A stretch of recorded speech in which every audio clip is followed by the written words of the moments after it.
ಅಟ್ಟು ಬೊಂಬಾಟು ವಾಹಿನಿಯ ಸಹೃದಯ ವೀಕ್ಷಕರಿಗೆಲ್ಲ ನಮಸ್ಕಾರ ಹಾಗೂ ಸ್ವಾಗತ.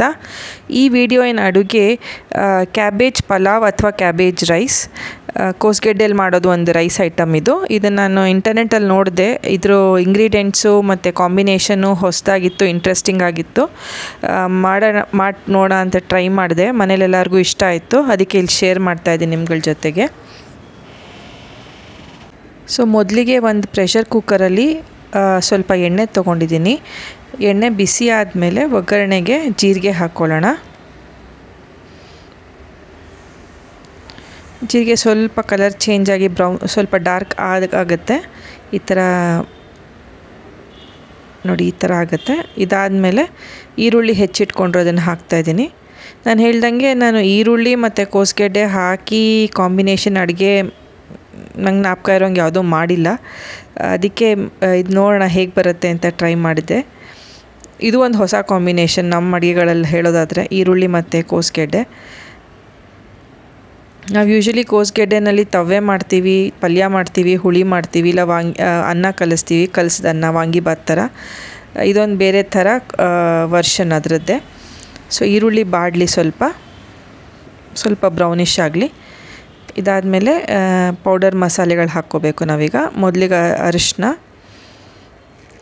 ಆಮೇಲೆ ಸ್ವಲ್ಪ ಇದು ಕಾಶ್ಮೀರಿ ಲಾಲ್ ಮಿರ್ಚ್ ಅಂತಾರಲ್ಲ, ಬಣ್ಣ ಬರೋದಕ್ಕೆ ಅದು, ಸ್ವಲ್ಪ ಅಚ್ಚ ಖಾರದ ಪುಡಿ. ಇದೆರಡು ಒಂದೊಂದು ಸ್ವಲ್ಪ ಹಾಕಿದ್ದೀನಿ ನಾನು. ಇದ್ರ ಜೊತೆಗೆ ಬೇಕಿದ್ದರೆ ನೀವು ಸ್ವಲ್ಪ ಧನಿಯಾ ಪೌಡರು ಹಾಕ್ಕೋಬೋದು, ಅದು ಚೆನ್ನಾಗಿರುತ್ತೆ. ಈ ಮಸಾಲೆಗಳು ಒಂದು ನಿಮಿಷ 1-2 ಸತಿ ಕೈ ಆಡಿಸ್ಕೊಳ್ಳೋಣ, ಹೀಗೆ ಬಾಡುತ್ತೆ ಎಣ್ಣೆಯಲ್ಲಿ.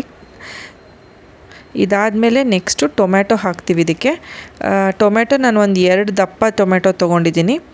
ನಾನು ಅಂದಾಗೆ 1 ಮೆಷರಿಂಗ್ ಕಪ್ ಅಷ್ಟು ಅಕ್ಕಿನಲ್ಲಿ ಮಾಡ್ತಾಯಿದ್ದೀನಿ ಇದನ್ನು. ಇವಾಗ ಒಂದು ಹಸಿರು ಮೆಣಸಿನ್ಕಾಯಿ ಹೆಚ್ಚು ಹಾಕಿದೆ, ಫ್ಲೇವರಿಗೆ ಚೆನ್ನಾಗಿರುತ್ತೆ ಅಂತ.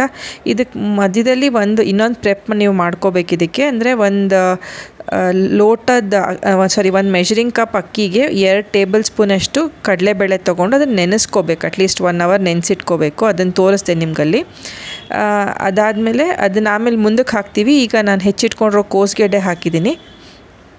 ಕೋಸ್ಗೆಡ್ಡೆನೂ ಇದು ಮೋಸ್ಟ್ಲಿ ಒಂದು 1/4 kg ಅಷ್ಟು ಇರ್ಬೋದು, ಕೋಸ್ಗೆಡ್ಡೆ ಹೆಚ್ಚಿಟ್ಕೊಂಡಿರೋದು. ಇದನ್ನೇನು ತುಂಬ ಮಾಡಬೇಕಾಗಿಲ್ಲ, ಬಾಡಿಸ್ಬೇಕಾಗಿಲ್ಲ. ಸುಮ್ಮನೆ 1-2 ಸತಿ ಕೂಡಿಸ್ಕೊಂಡ್ರೆ ಸಾಕು. ಮುಂದಕ್ಕೆ ಮತ್ತೆ ಇನ್ನೊಂದು 2 ಮಸಾಲೆ ಹಾಕಿದ್ದೀನಿ. ಗರಂ ಮಸಾಲ ಪೌಡರು ಮತ್ತು ಕರಿ ಮೆಣಸಿನ ಪೌಡರು, ಪೆಪ್ಪರ್ ಪೌಡರು, ಇದಿಷ್ಟು ಹಾಕಿ ಒಂದು ನಿಮಿಷ ಬಾಡಿಸ್ಕೊಂಡು ಇವಾಗ ನೆನೆಸಿಟ್ಕೊಂಡಿದ್ದು ಕಡಲೆಬೇಳೆ ಹಾಕಿದ್ದೀನಿ. ನನಗೆ ಈ ರೆಸಿಪಿನಲ್ಲಿ ಇದು ಒಂದು ಇಂಟ್ರೆಸ್ಟಿಂಗ್ ಅನಿಸ್ತು, ಯಾಕೆಂದ್ರೆ ನಾನು ಕಡಲೆಬೇಳೆ ಹಾಕಿ ಯಾವತ್ತೂ ಮಾಡಿಲ್ಲ, ಹಾಕಿ ನೋಡೋಣ ಅಂತ. ಆಮೇಲೆ ಇದು ಅಕ್ಕಿ ನೆನೆಸಿಟ್ಕೊಂಡಿದ್ದು ಅಕ್ಕಿ ಬೆರೆಸಿದ್ದೀನಿ. ನಾವು ಪಲಾವ್ ಅಂತ ಈ ಥರ ಕುಕ್ಕರಲ್ಲಿ ಮಾಡೋ ಅನ್ನದ ಐಟಮಲ್ಲಿ ಮಾಡಿದಾಗ ಈ ಥರ ಅಕ್ಕಿ ಹಾಕಿದ್ಮೇಲೆ ಅಲ್ಲಿ ನೀರು ಕಾಣಿಸ್ತಾ ಇದೆಯಲ್ಲ, ಅದೆಲ್ಲ ಹಿಂಗೋ ಅಷ್ಟೊತ್ತು ಸ್ವಲ್ಪ ಕೂಡಿಸ್ಕೋಬೇಕು. ಅವಾಗ ಏನಾಗುತ್ತೆ ಅಂದರೆ ಫೈನಲಾಗಿ ನಮ್ಮ ಪಲಾವು ಬಿಡಿಯಾಗಿ ಮೆತ್ತಗಾಗುತ್ತೆ, ಮೆಡ್ಡೆ ಆಗೋಲ್ಲ. ಸೊ ಅದೊಂದು ಪಾಯಿಂಟ್ ನೀವು ಜ್ಞಾಪಕ ಇಟ್ಕೋಬೇಕು. ಈಗ ಉಪ್ಪು ಸೇರಿಸಿದೆ ಮತ್ತು ಅಳತೆಗೆ ಸರಿಯಾಗಿ ನೀರು ಹಾಕಿದ್ದೀನಿ.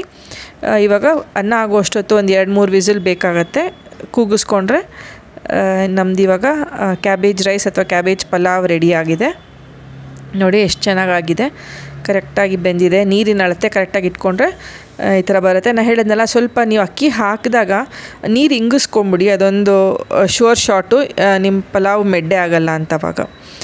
ಯಾವಾಗ ಪಲಾವ್ ಮಾಡಿದಾಗಲೂ ಈ ಥರ ಕುಕ್ಕರಿನ ಪ್ರೆಷರ್ ರಿಲೀಸ್ ಆದಮೇಲೆ ಒಂದ್ಸಲಿ ಓಪನ್ ಮಾಡ್ಕೊಂಡು ಈ ಥರ ಹಗುರವಾದ ಕೈನಲ್ಲಿ ತಳಮೇಲೆ ಮಾಡ್ಕೋಬೇಕು. ಹಾಗೆ ಬಿಟ್ಬಿಟ್ರೆ ಏನಾಗುತ್ತೆ ಅಂತ ಕೇಕ್ ಥರ ಆಗಿಬಿಡುತ್ತೆ, ಅದೇ ಕುಕ್ಕರ್ ಶೇಪಲ್ಲೇ ಆಗಿಬಿಡುತ್ತೆ. ಸೊ ಇವಾಗ ಒಂದು ಸತಿ ಸುಮ್ಮನೆ ತಳಮೇಲೆ ಮಾಡಿಬಿಟ್ಟು ಬೇಕಾದ್ರೆ 1-2 ನಿಮಿಷ ಮತ್ತೆ ಮುಚ್ಚಿಟ್ಬಿಡಿ ಇದನ್ನು. ಆವಾಗ ತುಂಬಾ ಬಿಡಿಯಾಗಿ ಚೆನ್ನಾಗಿ ಅನ್ನ ಅರಳ್ಕೊಂಡು ಹಂಗೆ ಆಗಿರುತ್ತೆ. ಸೊ ಇಲ್ಲಿ ನೋಡಿ, ಕ್ಯಾಬೇಜ್ ರೈಸ್ ಅಥವಾ ಕ್ಯಾಬೇಜ್ ಪಲಾವ್ ರೆಡಿಯಾಗಿದೆ. ಇದರೊಂದಿಗೆ ಇವತ್ತಿನ ವಿಡಿಯೋ ಕೊನೆಗೆ ಬಂದಿದ್ದೀವಿ. ಮತ್ತೆ ಮುಂದಿನ ವಿಡಿಯೋನಲ್ಲಿ ಸಿಗ್ತೀನಿ. ಅಲ್ಲಿವರೆಗೂ ಎಲ್ಲರಿಗೂ ನಮಸ್ಕಾರ.